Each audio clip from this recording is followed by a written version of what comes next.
ضیاء شاہد بتاتے ہیں کہ جماعت اسلامی کا ایک سالانہ اجتماع باٹھی اور ٹکسالی کے درمیان سڑک کے دائیں جانب اس پارک میں ہونا تھا جو اندرونی شہر سے منسلک تھا، جو باٹھی سے ٹکسالی تک پرانے شہر کو سڑک سے جوڑتی تھی۔ ملک امیر محمد خان گورنر تھے اور لاہور کے اس وقت کے معروف بدماش اچا شوکر والا کا بہت خوف اور دبدبا تھا۔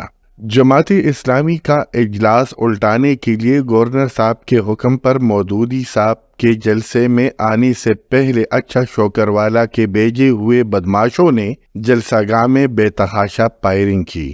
اس سے جماعت اسلامی کا ایک رکن اللہ بخش شہید ہو گیا۔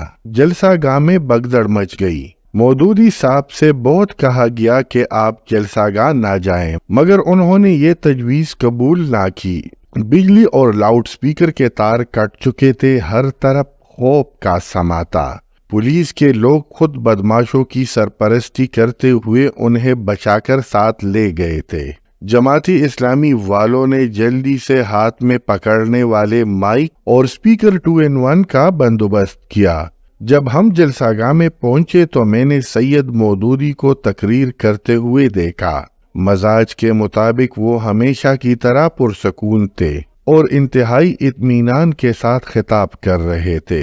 انہوں نے کہا کہ ہمارے نہتے ساتھیوں پر جس طرح بدماشوں نے فائرنگ کی ہے اور جس طرح سب لوگوں نے دیکھا کہ پولیس حملہ آوروں کی حفاظت کر رہی تھی، اس کے پیش نظر ہم کوئی مقدمہ درج نہیں کرائیں گے، کیونکہ یہ بات لاہور میں پھیلی ہوئی ہے کہ حملہ گورنر صاحب نے کروایا ہے۔ ہم اللہ کی عدالت میں مقدمہ کروائیں گے اور ہم انصاف کا معاملہ اس ہستی پر چھوڑتے ہیں جو کائنات کو تشکیل دینے والی ہے۔ اس سے بڑا منصف ہمیں اور کوئی نہیں مل سکتا۔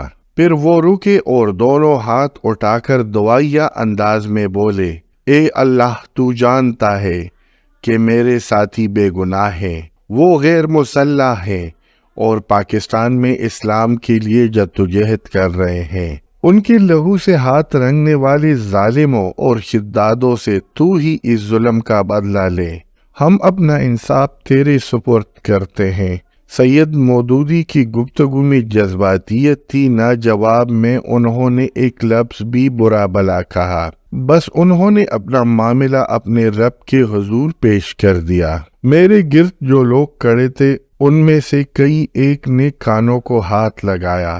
اس دوران کسی نے اچانک کہا، یا اللہ رحم کر، اگر دعا قبول ہو گئی تو قاتل جہاں کہیں بھی چھپ کر بیٹھا ہو، خواہ اس کی پناہ گاہ سرکاری عمارت یا گورنر ہاؤس کیوں نہ ہو، وہ اللہ کی پکڑ سے نہیں بچ سکتا۔ وقت گزرتا گیا۔ وہ ایس پی سکندر حیات جو جماعتی اسلامی کے جلسے پر حملے کروانے کی نگرانی کر رہا تھا، اسے ایک موذی مرض لاحق ہو گیا۔ اس کی زبان پر کیڑے پڑ گئے تھے۔ کوئی اس سے ملنے جاتا تو وہ ہاتھ جوڑ کر کہتا، میرے لیے دعا کرو، میرا ایک ایک پل گزارنا مشکل ہو رہا ہے، دعا کرو مجھے اللہ پاک صحت دے دے یا پھر اپنے پاس بلا لے۔ اچھے بدماش کا السر پٹا، وہ 2 ہفتے اسپتال میں اذیت کے بعد چل بسا۔ اس واقعے کے ماسٹر مائنڈ امیر محمد خان نواب آب کالاباغ کا انجام ان دونوں سے برا ہوا۔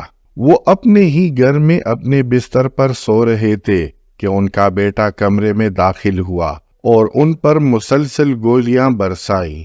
یوں ملک امیر محمد خان بھی اپنے انجام کو پہنچا۔ واقفان حال جانتے ہیں کہ یہ سب اس بد دعا کی بدولت ہوا۔